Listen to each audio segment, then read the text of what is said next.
Sup, Cage Siders?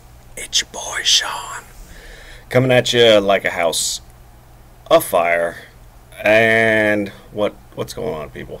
Hope you checked out Cage Side Speaks, our new, I think monthly, I guess, unless WWE starts throwing bi-weekly pay-per-views at us again like they did for May. Series where I think yours truly MCs a panel of Cage Siders. Might be somebody else MCing it. Maybe a Cage Sider. Might go all anarchy, democracy like in the future. But it's pretty cool. It's about an hour. Just kicking around all the major angles in WWE. And so check that out if you haven't yet. It's pretty good. Cage Side Speaks. Me and KM Tierney and Blue and Orange for Life and the Reverend Kane and Mr. Green. And it was good stuff. So check that out. And yeah, we don't have any pay-per-views for a while, so just gonna be stuck with this. Me, I guess, unless I can actually do something else interesting. Anyway, enough about all that. Check me out on Twitter at S1Rueter. Actually, I'm at Cage Side Seats more often these days, but anyway, plug. I was gonna talk about Brock Lesnar because holy jeez, everybody freaked out because Brock Lesnar got beat up on Monday night. But I kind of feel like that's been covered all over the place. I will just say briefly that my bigger problem with Monday Night Raw, and especially the presentation of Brock Lesnar, was the opening segment. I didn't like the apologizing bit. I felt like they had done a really good job of covering that. Last week on the Fallout video, Cole alluded to some sort of monetary settlement, and that would have been fine. That would have fit with Paul Heyman's character as a ruthless advocate for his clients. That would have fit with Lesnar being just sort of a badass force of nature instead of a noogie giving person, whatever that was. So that sort of blew for me. Other than that, I mean, I think everything else is covered really well by people on both sides of the argument, saying that, you know, he shouldn't get a Dusty Rhodes-esque babyface beatdown, that this turned him into just generic, every person. My neighbors are vacuuming, so it's awesome. Hopefully you can hear that. It's better than cats. I'm going to see it again and again. Anybody old enough to get that reference? Sorry, I got distracted. So, yeah, I think it's been covered pretty well. Lesnar shouldn't be everybody's babyface, or this was a natural way to get some doubt about the Battleground main event, and everybody could get taken down by 4 dudes in a steel chair and a post. And just that there should have been some other people, that's a longer problem that I'm pretty sure we've talked about on here, that they missed a chance to build up some monster guys that they could use for the next 10 years with their investment in Kane and Big Show as the authority heavies over the last, I don't know. I mean, Kane's been in that role for a long time now, and they never even explained how being abducted by Bray Wyatt turned him into a corporate monster. Anyway, let's not talk about that. So anyway, so I was going to talk about that, but then everybody else talked about it better than me. So I was saved by last night by, of all people, TNA, Impact Wrestling, and Jeff Jarrett and Global Force Wrestling, and what the hell's going on there even. So here's my thoughts on it. I got no inside scoop. I got no sources. I got nothing. Just an asshole with an opinion. We covered that. Here's my take on it. First of all, props to Double J. I thought that was a good promo. Actually, it was heartfelt. I think, you know, the best stuff has got elements of reality in it. I mean, that's even before the reality era. That was always true.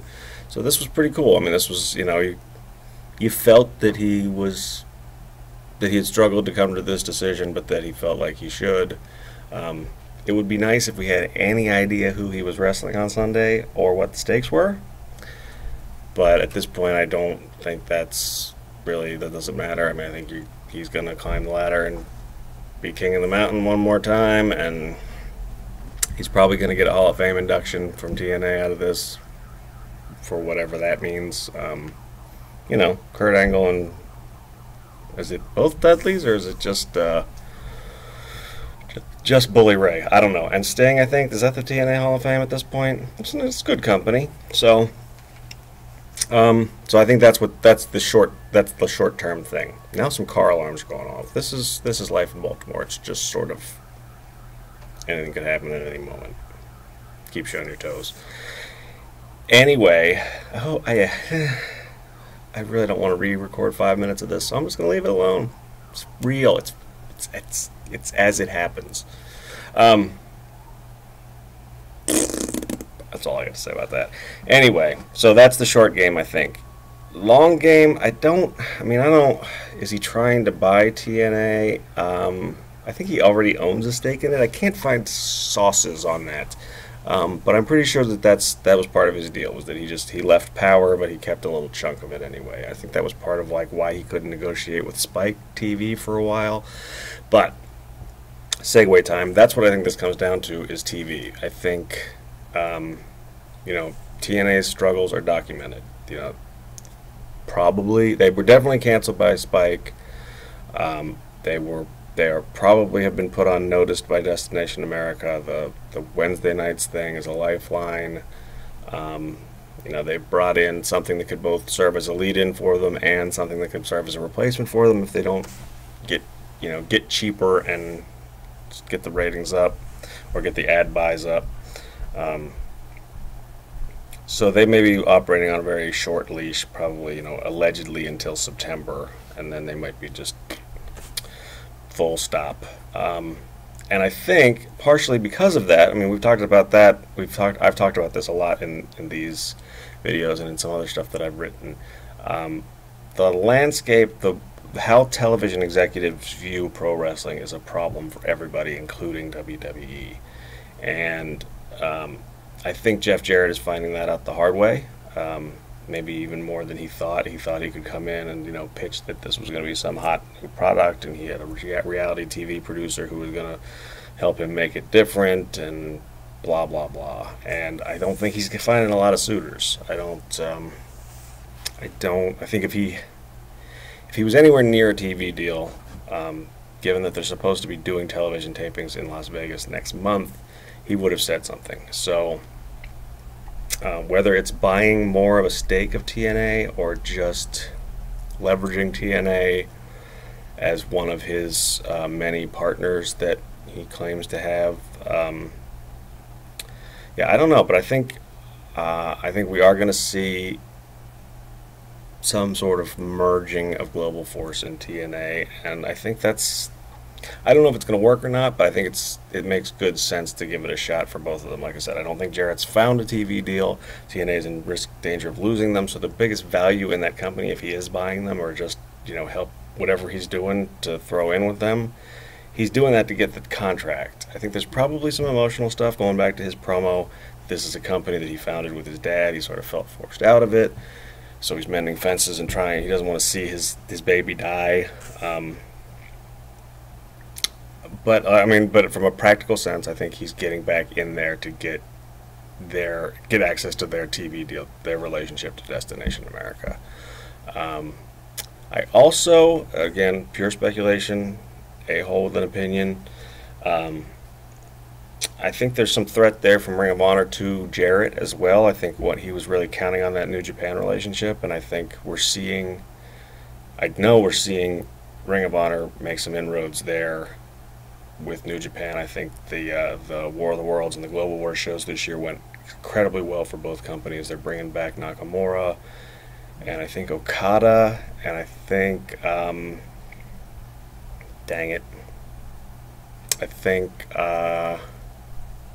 another person.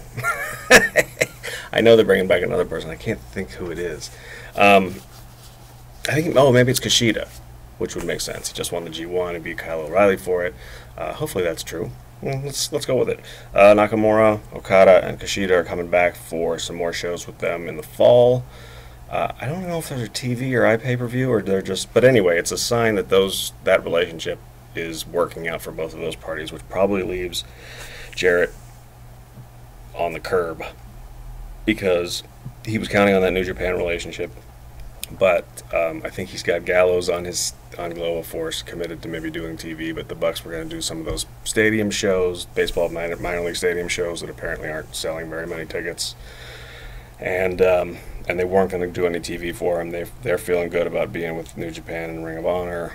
AJ's that way, so for Jarrett to get some marquee names that he can put on television. I think that's the other thing. So he needs TNA for the television, and he needs TNA for access to some talent that isn't just, God love him, but the PJ Black or whatever Justin Gabriel's calling himself now, and stuff like that. I mean, he was getting blocked on trying to use guys like Moose and the Bucks on television. So he's got to have access to that talent. He doesn't seem to be able to find a TV deal anywhere else. So it's back to TNA. Long term, do I hope that works out? I guess so. I mean, more competition is good. Yada, yada, yada. We talk about that all the time. Man, I have a hard time getting invested in TNA anymore, though. I mean, it feels like this could be, especially because this feels like going backwards to, what was a mixed bag time. I mean, there were some good times in TNA with Jarrett. There was some crap in TNA with Jarrett, which I guess that's pro wrestling in a nutshell, but this doesn't feel like something that's going to invigorate it and make it a hot product again. I still think for that, I mean, you're looking at Ring of Honor, who I think finally did the right thing, put the belt on the right guy at the right time in Lethal. They've got some other exciting talents there. The partnership with New Japan, that's another growing entity in the North American wrestling market. And then, I don't know if Lucha Underground is getting a second season. Every day that goes by that we don't hear about it makes me nervous.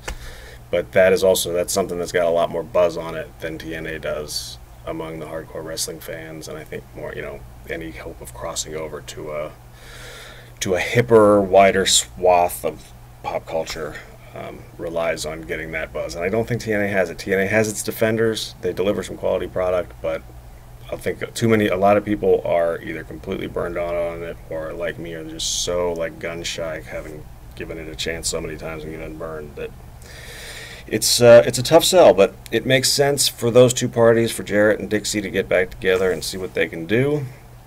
I don't know. We'll see. It's early days of that, but hey, everybody got to see Vader come back, so that's always, it's always time for that, right? So if you were just tuning in, you want to hear me talk about Brock Lesnar for 15 minutes. Sorry about that. You just had to deal with me talking about Jeff Jarrett and, ambient noise in North Baltimore for 15 minutes. And, I don't know. If you made it this far, I guess you dealt with it.